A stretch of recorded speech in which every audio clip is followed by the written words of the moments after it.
uống thêm hộp sữa này.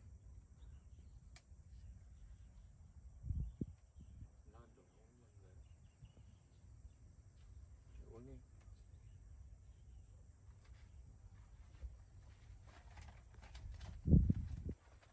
Mẹ uống đi, một tí nữa con vào cho mẹ uống thuốc nha. Bác sĩ dặn 15 phút mà. Con đi kiếm ít củi đây.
David ơi. Chào bác ạ. Chào bác ạ. Bác ơi, bác khỏe trong người không? Anh David đi đâu đấy bác? Anh David đi đâu không có nhà. Bác ăn sáng chưa? Anh David đi đâu bác không biết à? Đừng ra đằng sau đây à bác? Vâng. Bác ngồi đây nhé, để cháu xem anh David thôi.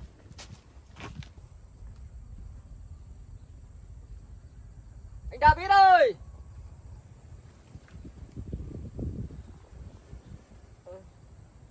Anh đi đâu nhỉ?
Thì em Dương ra thăm mình.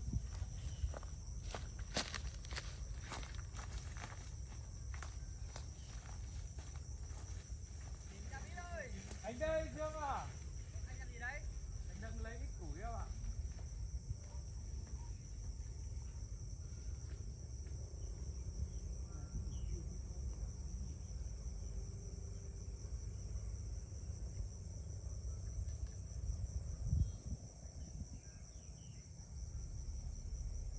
Dương ra thăm anh à?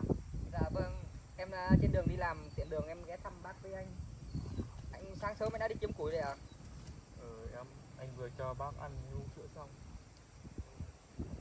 mà tôi Dương vào trong nhà ngồi cho đỡ lạnh em. Thôi khỏi anh ạ. Sáng sớm mình đứng ở ngoài đây không khí trong lành.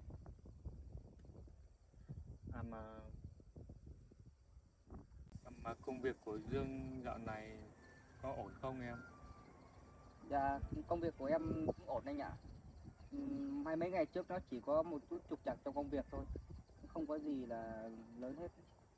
Vậy thì anh cảm thấy mừng cho Dương. Thế từ hôm qua đến nay anh đã xin được việc chưa anh? Anh thì vẫn chưa xin được việc em ạ. Anh đi mua nông sản đấy em. Mà nông sản thì đợt này cũng ít lắm em. Chỗ thì được bán, chỗ thì không có bán. Nó cũng khó khăn lắm. Mấy ngày này em cũng cố gắng xin việc cho anh mà cũng không được, tại vì dịp gần Tết rồi, người ta rất là ít việc. Cái thứ hai nữa là anh cũng không có một cái nghề nghiệp gì, anh không biết chữ nữa, nên là em cũng chưa xin được việc cho anh. Anh thông cảm cho em. Anh cảm ơn Dương, điều đó anh cũng biết mà. Tôi Dương thì cứ tập trung làm việc, công việc của mình thật tốt đi. Công việc của anh thì anh cũng sẽ cố gắng tự lo cho bản thân mình. Chứ anh không muốn Dương dành thời gian công việc để ra tìm việc cho anh công việc của Dương. Cái điều đấy thì em cũng biết, nhưng mà hay là anh đưa mẹ anh với anh vào trong nhà em ở đi. Thôi Dương ạ, nhà đó là công ty thuê cho em. Anh cũng không muốn phiền ảnh hưởng tới Dương. Không có gì phiền đâu anh, tại em thấy ở ngoài đây thời tiết mùa này nó lạnh với thay đổi liên tục như vậy, em lo cho bác với anh lắm. Anh nghĩ là công ty thuê cho Dương thì Dương ở đó mà mẹ con anh đến thì sếp của Dương phàn nàn về Dương thì anh cũng áy náy lắm. Ở đây chắc là họ không thu hồi đâu. Anh với bác ở đây thì em thấy là nó sơ sài thôi, nhưng hôm trước anh em mình đi xin việc cho anh đấy. Cái ông chủ của trại tôm ngoài kia có bảo là như có một con đường sắp chạy qua đây, và người ta muốn thu hồi lại ngôi nhà này, thì anh với bác ở đâu? Theo anh nghĩ chắc là ông nó nói không đúng đâu em ạ. Chính quyền vẫn đang còn quan tâm mẹ con anh mà. Và cán bộ Bắc cũng ra hỏi thăm hai mẹ con anh cho quà mà. Chắc cậu ta nói không đúng đâu. Thì em cũng chỉ nghe một luồng thông tin ở đó thôi, em cũng không phải người địa phương nên là không biết rõ được điều này. Em chỉ lo là khi người ta thu hồi rồi bác với anh ở đâu thôi. Thì em cũng mong muốn là người ta sẽ không thu hồi lại ngôi nhà này, chứ người ta mà thu hồi lại thì anh với bác không biết là ở đâu. Anh cảm ơn Dương đã quan tâm đến hai mẹ con anh. Anh cũng hy vọng là giống như Dương nói. Cảm ơn Dương trong thời gian qua đã quan tâm lo lắng giúp đỡ hai mẹ con anh. Nhưng mà anh vẫn có thể xoay sở được công việc của mình. Nếu sau này anh có điều gì khó khăn với bản thân mình, anh sẽ nhờ Dương giúp đỡ sau. Dạ vâng, nếu vậy thì nếu mà sau này anh có khó khăn gì thì anh cứ liên lạc với em sẽ giúp đỡ anh được điều gì em giúp. Cảm ơn Dương rất nhiều. Anh chỉ mong sao Dương khỏe mạnh và trong công việc ổn định là anh mừng cho Dương. Em cũng cảm ơn anh.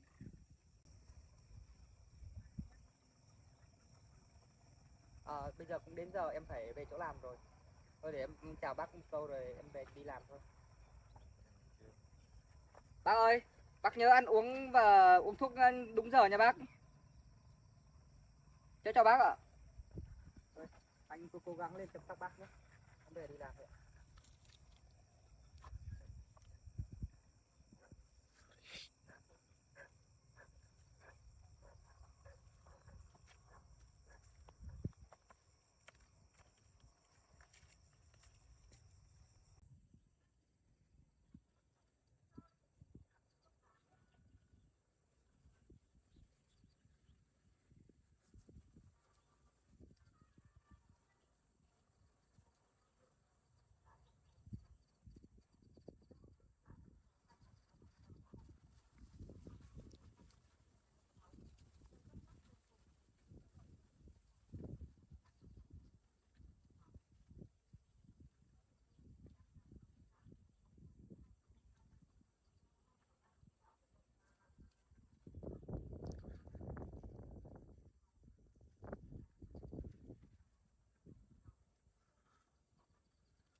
Dương thật là tốt đối với hai mẹ con mình. Em ấy quan tâm mình mà mình lỡ nói dối về sự việc nhà đất đai mình đang ở đây.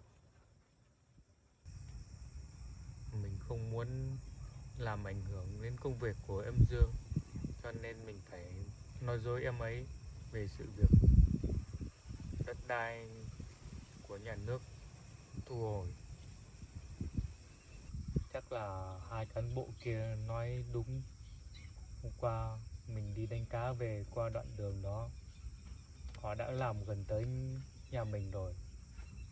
Chắc cũng sợ đến nhà mình thông báo thu hồi đất. Chắc là bây giờ mình phải đi kiếm chỗ nào đó cho hai mẹ con mình ở tạm. Thôi bây giờ mình đi ra ngoài kia xem có ngôi nhà hoang nào không để hai mẹ con mình ở tạm.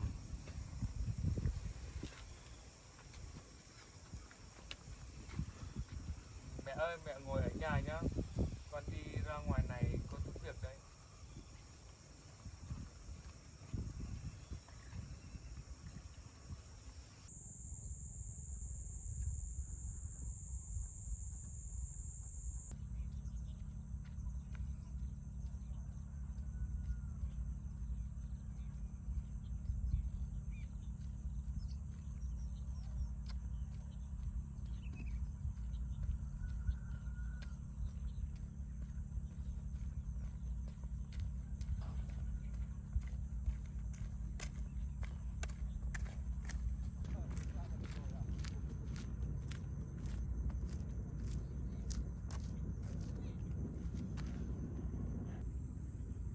Ở đây có cái nhà hình như lâu rồi không có người ở.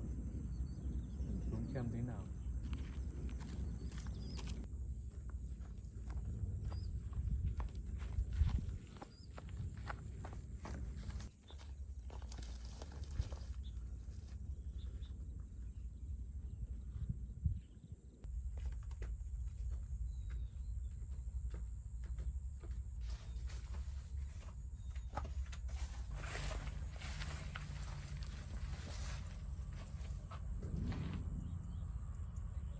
Ở đây chắc là có người ở trên nào họ khóa.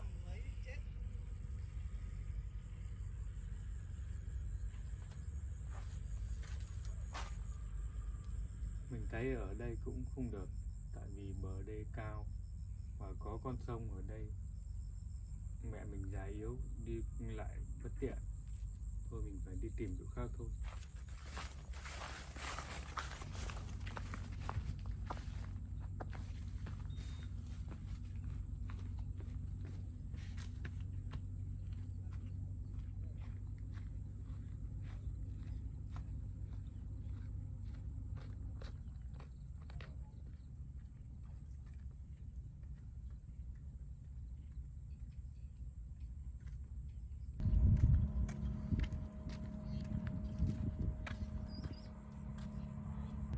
Ở dưới kia có hai ngôi nhà nhỏ để không.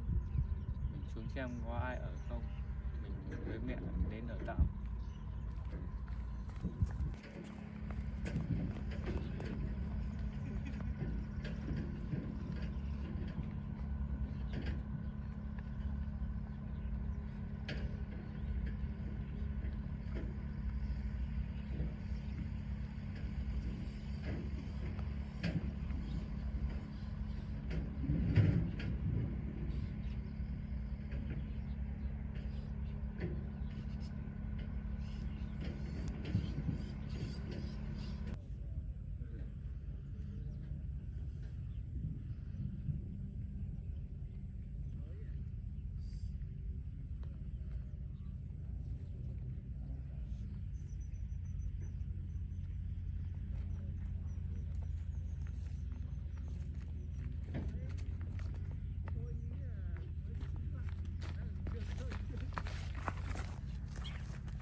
đây rậm rạp quá, tối ngủ mình sợ van đét, chắc là mẹ nghĩ mình không ở đây được.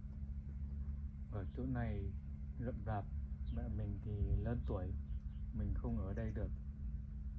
Mình ước mơ có con nhà nhỏ nhỏ chắc chắn kiên cố như thế này, mà chẳng có, họ thì để hoang lãng phí vậy.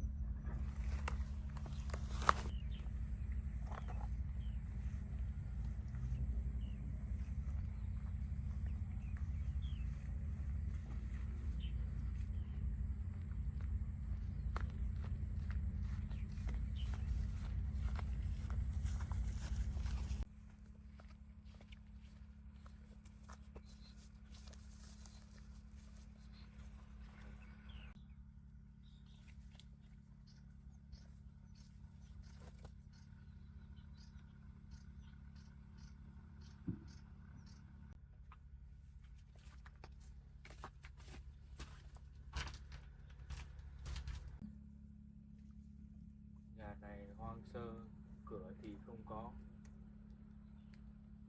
Mình sợ ở qua đêm rắn chui vào, còn hoang sơ hơn cả nhà mình đang ở.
Đây có một nhà hoang,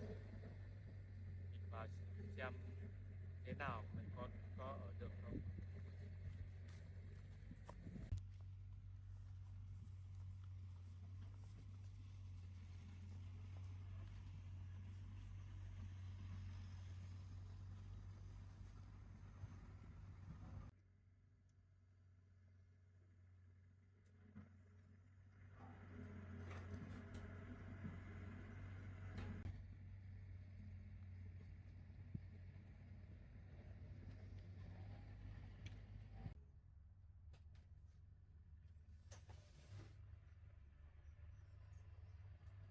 Ngôi nhà này thì đẹp, ở được, nhưng mà đường đi lối lại khó khăn. Mẹ mình thì già yếu rồi, chắc là mình đi tìm nơi khác vậy.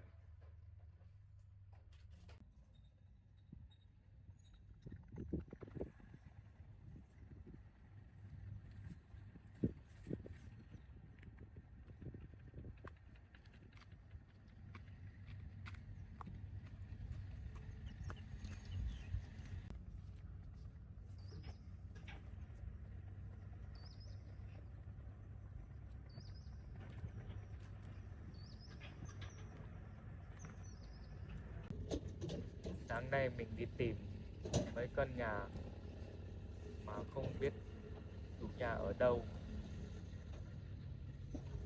Giả sử mình gặp người ta, không biết là người ta cho mình ở đó không.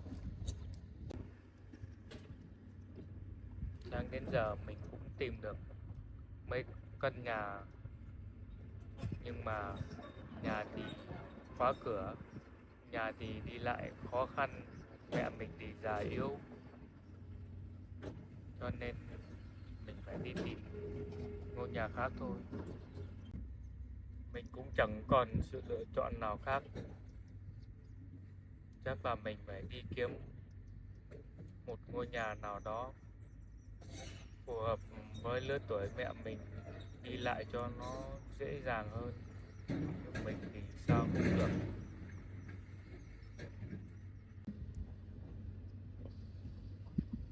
Con đường này họ đang làm sẽ chạy qua chỗ mẹ con mình đang ở. Họ sẽ sớm giải tỏa ngôi nhà của mình thôi. Chắc là mình phải đi kiếm ngôi nhà hoang nào đó để hai mẹ con ở tạm bợ.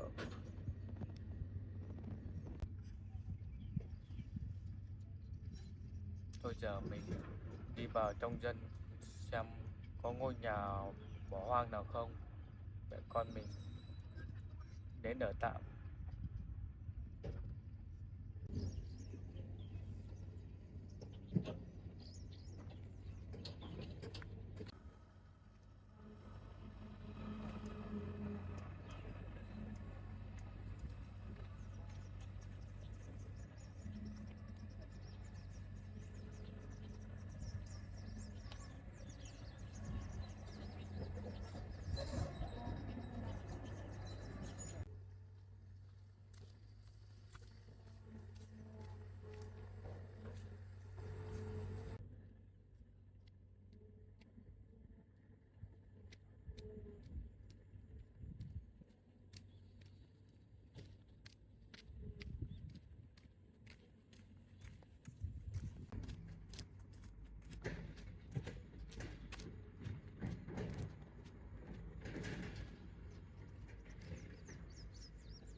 bên tắm rửa, mình thấy là tiện lợi.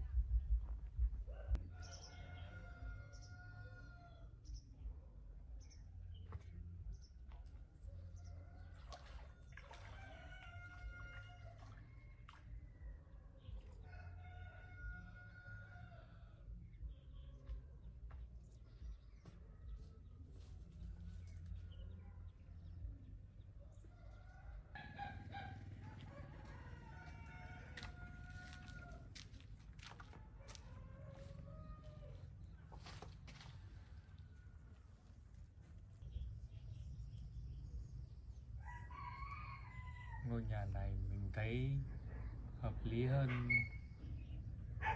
mấy ngôi nhà lúc sáng mình đi tìm.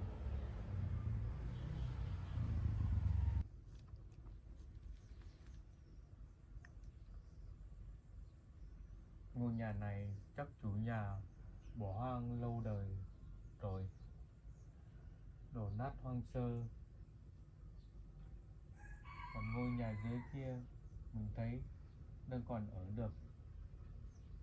Chắc là mình đưa mẹ mình về đây ở tạm.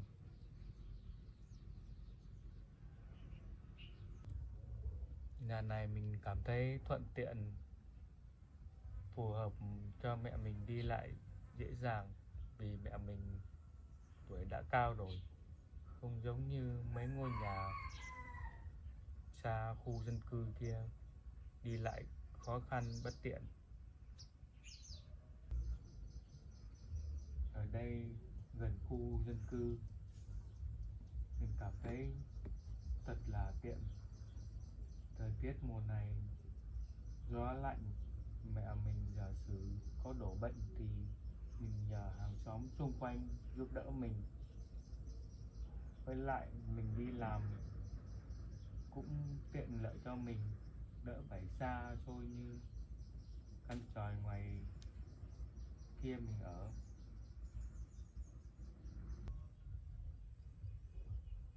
Ngôi nhà này chắc là mình phải dọn dẹp mọi thứ xung quanh cho sạch sẽ, và cả nhà dưới để hai mẹ con mình tối nằm ngủ.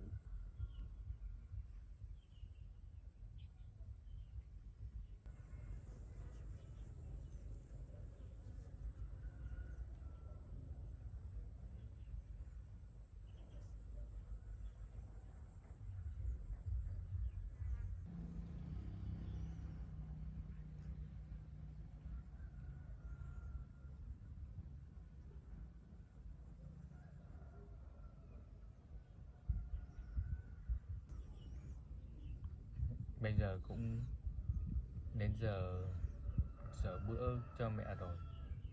Chắc là mình về mình nấu cơm cho mẹ ăn.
đi đâu rồi?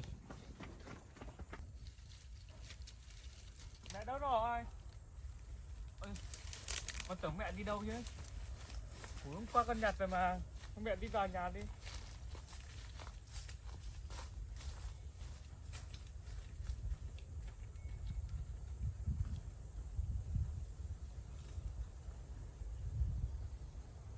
Mẹ vào trong giường ngồi nghỉ đi nha.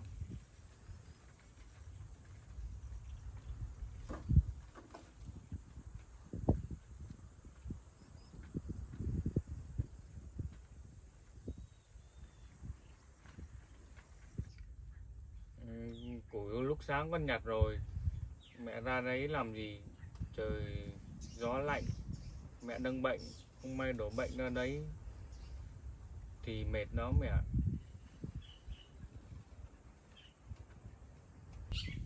Mẹ ơi, con vừa đi tìm nhà ở bên trong dân kia kìa. Con ưng ý được một ngôi nhà bỏ hoang. Nếu lúc nào nhà nước thu hồi đất ở chỗ nhà mẹ con mình đang ở đây thì mẹ con mình vào đó ở tạm vài hôm.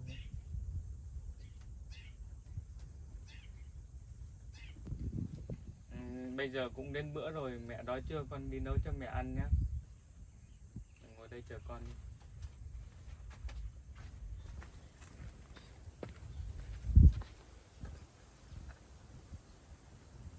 Nồi cá kho hôm bữa ăn đang còn. Chắc là mình nấu cơm với một ít canh.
Chắc là mình đi hái ít rau để nấu canh.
Chúa đã phù hộ,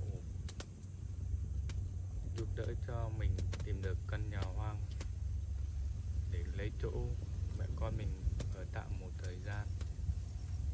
Chứ không, mẹ con mình không biết ở đâu.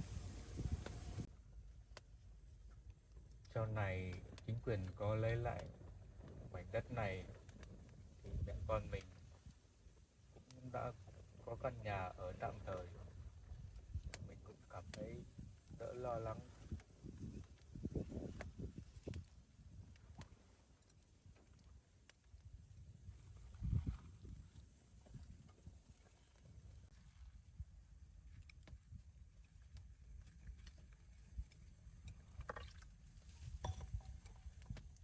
Nhưng mà cũng gần Tết rồi, mình sợ chủ nhà họ đi làm về, họ sẽ đuổi hai mẹ con mình ra ngoài. Lúc đó không biết mẹ con mình ở nơi đâu.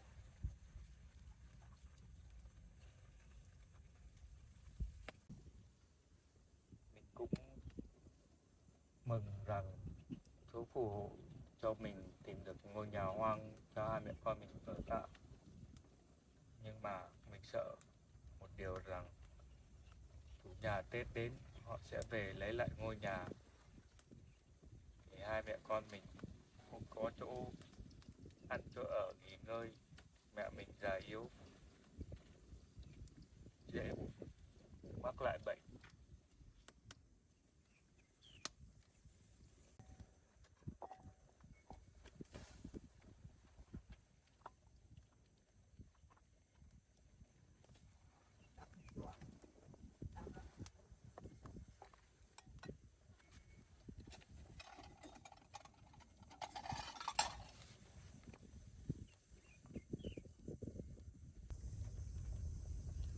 Ngôi nhà này mẹ con mình đang ở đây, chính quyền có thể thu hồi bất kỳ lúc nào, ngày mai hoặc là ngày mốt.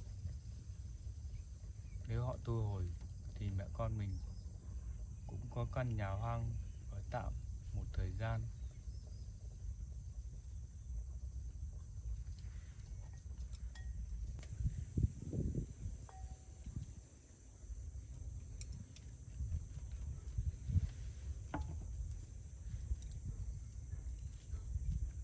Thôi thì mẹ con mình cứ ở tạm căn nhà hoang mình tìm được hồi sáng đấy, được ở được ngày nào hay ngày đấy. Rồi sau ngày này mình đi làm, mình sẽ kiếm căn nhà phù hợp hơn.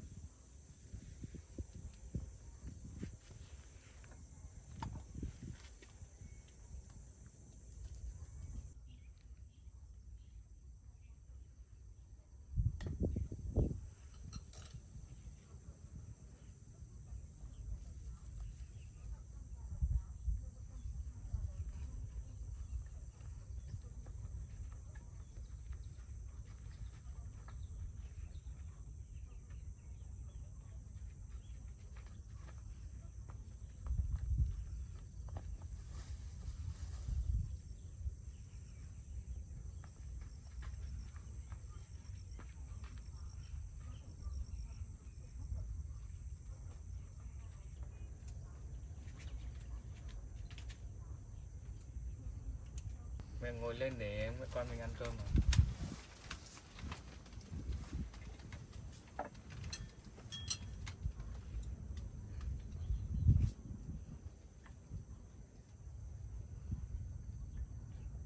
Mẹ ăn đi. Mẹ ăn đi.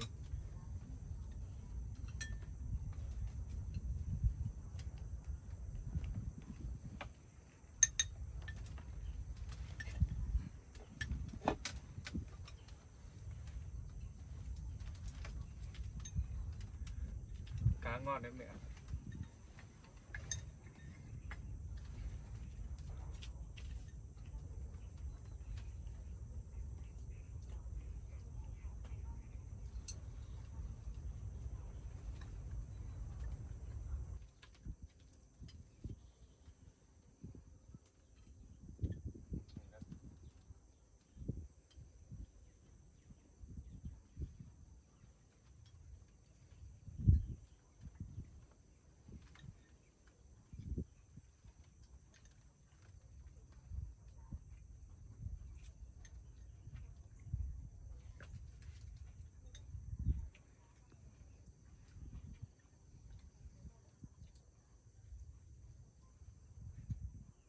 Mẹ ăn nhiều cá nhiều cơm mà nhá. Cá hôm qua con đi bắt về ngon lắm.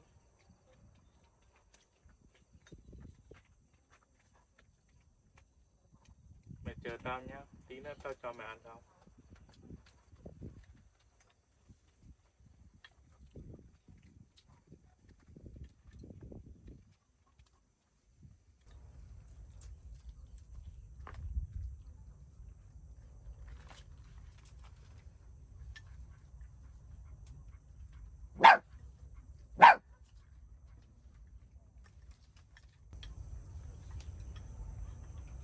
Nhìn mẹ ăn khỏe vậy mình cảm thấy cũng lâu lắm rồi hai mẹ con mình không có món cá ăn cơm ngon thế này.